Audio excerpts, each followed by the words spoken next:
Tamás, we're excited about launching the Academy in the coming months. You worked really hard on this, and we've been talking about it the last day or so here in Brussels. I think for anyone watching this, do you want to just give us an intro of what this Academy is, why we're doing it, what content people can expect, and then we'll move on to some interesting ideas of what we could do next with it in the next 6 months to a year. Okay. So this is a new initiative EFG is working on, the EFG Academy. And what we would like to provide in short is to be proactive in continuous professional development. This is deeply in our DNA. We have this for the Eurojobs, continuous professional development. They have to go through this in order to have the title. And I'm also personally interested and motivated in professional but also personal development, continuously improving. And with the Academy, we will provide short courses, we'll provide live and online formats, in person as well.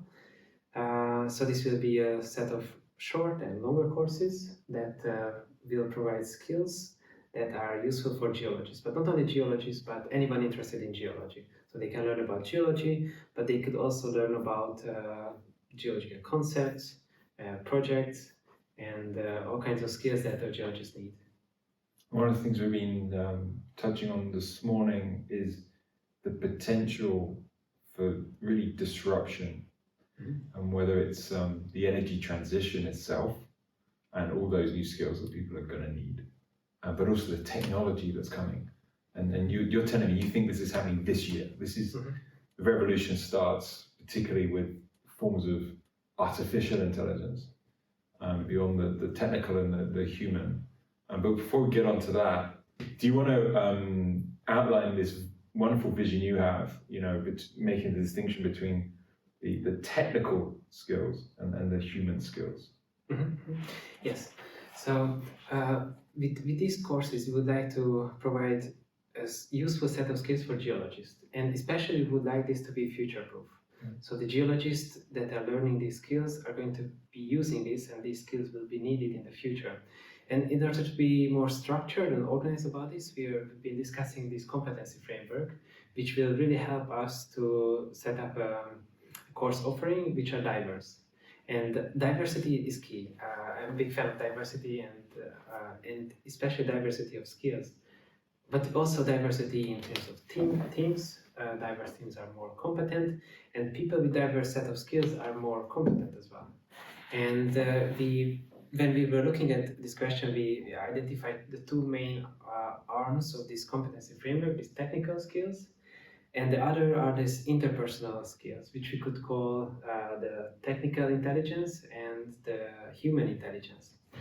And so for the technical intelligence and technical skills, we could think of the usual course offerings that we could expect, like on geological modeling and on mine remediation, on seismic interpretation, and all these technical competencies. And I think that's foundational, and that's geologists will need to have this expertise. But I also think that this will not be enough. So we need the other pillar, the human intelligence, which are the interpersonal skills. So no geologist is working alone, we know that, and we also don't like working alone. Yeah. And so we need teams, we need creative people in those teams, we need those people to be good at complex problem solving, and communicating geological concepts is difficult. I find it quite often, and especially communicating this to non-geologists.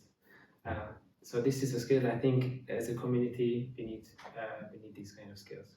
Because we've got these two big strategic arms now that we're mapping out for the next 5 years for EFG, and one side is diversifying our revenue and offering a wider set of services, of which the Academy is the first one in the queue for this year.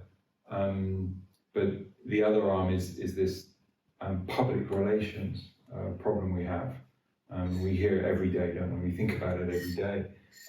We keep hearing that it's kind of half the problem. We know that in Brussels and elsewhere that people are always glad to see us because they don't see us enough often.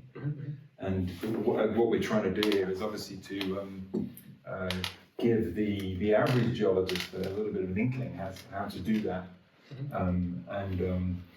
They're kind of master classes, so it's an essential part of your toolkit, right? You know, you're going to have some. I think it's true that all of us are going to require some new skills for the energy transition. You know, our community is going to be working in new areas, so new sectors, new job titles, new competencies, but it's got to be allied with these human skills, right? The interpersonal, the intercultural, particularly those of us on this complex continent of ours. You know, it's absolutely essential, and as you say, everyone's in a team, one form or another. So that's, you know, it's really super interesting, and we're also saying how we should really avoid using the term soft. These are not soft skills. These are absolutely, to use your word, foundational, fundamental, to ally with the if you like, the craft skills of being a geologist, right? And the good news is about these skills are not something that you're born with. Maybe you're lucky and then you're born with very good communication skills. Maybe you have a talent for public speaking or talent for negotiations. But if you don't, these are all learnable. So you can learn any skills you want if you put in the effort and time. And we would like to provide this opportunity for people to attend these courses and develop these skills, because they might already realize, or if they haven't yet, they will soon realize that in order to be successful in 2024 and onwards, you will really need these interpersonal skills, and these are all learnable, and we'd like to provide this opportunity.